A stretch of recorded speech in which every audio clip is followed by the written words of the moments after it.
Right breaking చూస్తున్నాం. జమ్మూ కాశ్మీర్లోని పహల్గాం ఉగ్రదాడిలో మృతుల సంఖ్య పెరుగుతుంది. ప్రస్తుతం 3 టూరిస్టులు మరణించగా మరో 2 పరిస్థితి విషమంగా ఉన్నట్లు తెలుస్తోంది. ఉగ్రవాదుల కాల్పుల్లో మొత్తం 12 మంది వరకు గాయపడ్డారు. మరోవైపు జమ్మూ కాశ్మీర్ ఉగ్రదాడిపై కేంద్ర హోంమంత్రి అమిత్ షాతో మాట్లాడారు ప్రధాని మోదీ. సౌదీ అరేబియా పర్యటనలో ఉన్న మోదీ వీడియో కాన్ఫరెన్స్ లో ప్రస్తుత పరిస్థితిపై ఆరా తీశారు. వెంటనే కాశ్మీర్ వెళ్లి పరిస్థితిపై సమీక్షించాలని ఆదేశించారు మోదీ.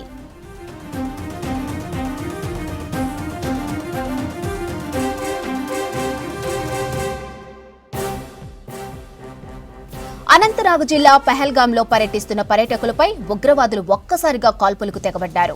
మినీ స్విట్జర్లాండ్గా పిలిచే పహల్గాంలోని బైసరన్ ప్రాంతాన్ని లక్ష్యంగా చేసుకుని పర్యాటకులపై దగ్గర నుంచి కాల్పులు జరిపినట్లు ప్రత్యక్ష సాక్షులు తెలిపారు. ఇక మరోవైపు బైసరన్లో కాల్పులతో భద్రతా బలగాలు అప్రమత్తమయ్యాయి.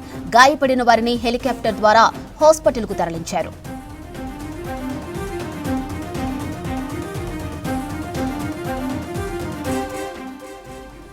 పహల్గాంలో పర్యాటకులపై జరిగిన ఉగ్రవాది దాడిని తీవ్రంగా ఖండించారు జమ్మూ కాశ్మీర్ సీఎం ఒమర్ అబ్దుల్లా.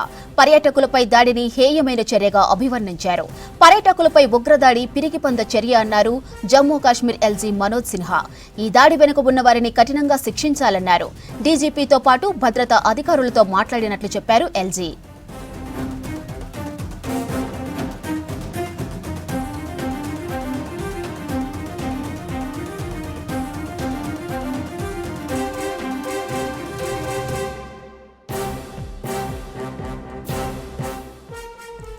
జమ్మూ కాశ్మీర్లోని పహల్గాం ఉగ్రదాడిలో మృతుల సంఖ్య పెరుగుతోంది. ప్రస్తుతం 3 టూరిస్టులు మరణించగా మరో 2 పరిస్థితి విషమంగా ఉన్నట్లు తెలుస్తోంది.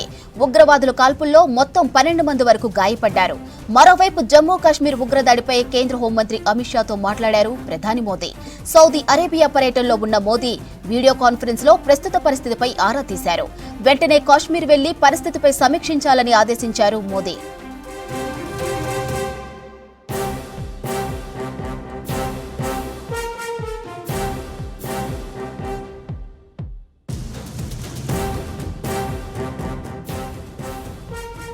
అనంతనాగ్ జిల్లా పహల్గాంలో పర్యటిస్తున్న పర్యాటకులపై ఉగ్రవాదులు ఒక్కసారిగా కాల్పులకు తెగబడ్డారు. మినీ స్విట్జర్లాండ్గా పిలిచే పహల్గాంలోని బైసరన్ ప్రాంతాన్ని లక్ష్యంగా చేసుకుని పర్యాటకులపై దగ్గర నుంచి కాల్పులు జరిపినట్లు ప్రత్యక్ష సాక్షులు తెలిపారు. మరోవైపు బైసరన్లో కాల్పులతో భద్రతా బలగాలు అప్రమత్తమయ్యాయి. గాయపడిన వారిని హెలికాప్టర్ ద్వారా హాస్పిటల్కు తరలించారు.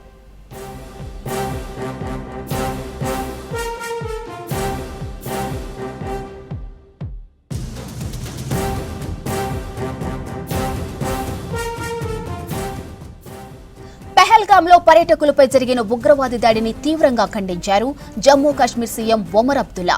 పర్యాటకులపై దాడిని హేయమైన చర్యగా అభివర్ణించారు. పర్యాటకులపై ఉగ్రదాడి పిరికిపంద చర్య అన్నారు జమ్మూ కాశ్మీర్ ఎల్జీ మనోజ్ సిన్హా. ఈ దాడి వెనుక ఉన్న వారిని కఠినంగా శిక్షించాలన్నారు. డీజీపీతో పాటు భద్రతా అధికారులతో మాట్లాడినట్టు చెప్పారు ఎల్జీ.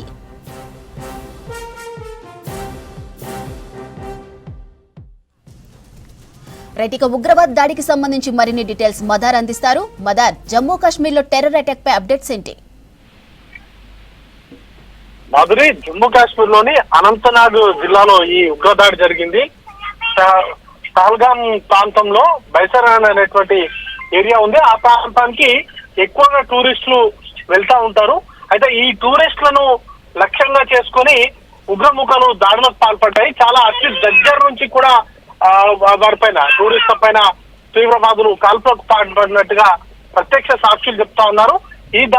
ఈ ఉగ్ర దాడిలో 3 టూరిస్టులు చనిపోగా సుమారు 12 మందికి పైగా గాయాల పాలయ్యారు. వారిని ప్రస్తుతానికి అక్కడ ఉన్నటువంటి ఆసుపత్రికి తరలించి చికిత్స అనేది కూడా అందిస్తా ఉన్నారు. ప్రస్తుతానికి భద్రతా బలగాలు పూర్తిగా ఘటన జరిగిన తర్వాత భద్రతా బలగాలు ఆ ప్రాంతానికి చేరుకొని ముఖ్యంగా కూంబింగ్ అనేది కూడా స్టార్ట్ చేశారు. కూంబింగ్ సంబంధించి ముఖ్యంగా తీవ్రవాదులను పట్టుకోవాలనేటువంటి లక్ష్యంతో కూంబింగ్ సంబంధించినటువంటి అదంతా కూడా కూంబింగ్ ఆపరేషన్ అంతా కూడా నడుస్తూ ఉంది.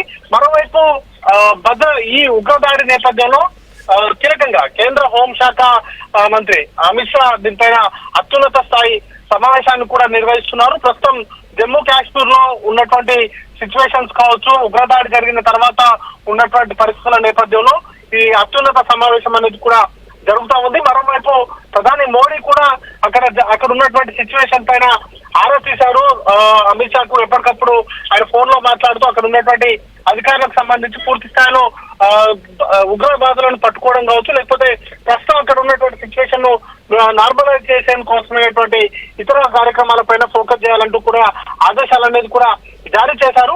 అయితే టూరిస్టులు కొంత ఎండాకాలం రావడంతో ఎక్కువగా చాలా మంది కూడా జమ్మూ కాశ్మీర్ కావచ్చు, లేకపోతే పల్లెటూరు ప్రాంతాలు అనేటువంటి సింధు ఐకాట్ ప్రాంతాలకు వెళ్తా ఉన్నారు.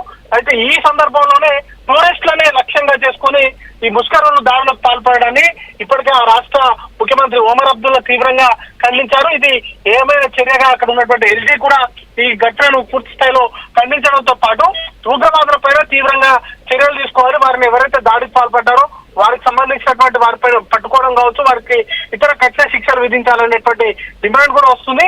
మరోవైపు ఉగ్రవాదులు ముఖ్యంగా టూరిస్టులను లక్ష్యంగా చేసుకుని దాడులకు పడిపోవడంతో ఒక్కసారిగా టూరిస్టుల్లో కొంత ఆందోళన అనేది కూడా మొదలైంది. దాన్ని ప్రస్తుతం న్యూట్రలైజ్ చేయడం అనేది కూడా చాలా అవసరం. ఇటీవల కాలంలో ఇంత పెద్ద మొత్తంలో ఉగ్రదాడులకు పాల్పడడం అనేది కూడా జరగలేదు. చాలా రోజుల గ్యాప్ తర్వాత ఈ టూరిస్టుల పైన టెర్రరిస్ట్ అటాక్ అనేది కూడా జరిగినట్లు మనం భావించాల్సి ఉంటుంది. దానికి సంబంధించి సెక్యూరిటీ ల్యాబ్స్ లేకపోతే ఏం జరిగిందనే దానిపైన కూడా ఈ అత్యున్నత సమావేశంలో ఒక సెక్యూరిటీ రివ్యూని కూడా చేసేటువంటి అవకాశం ఉంది. Madhuri, right, thank you mother.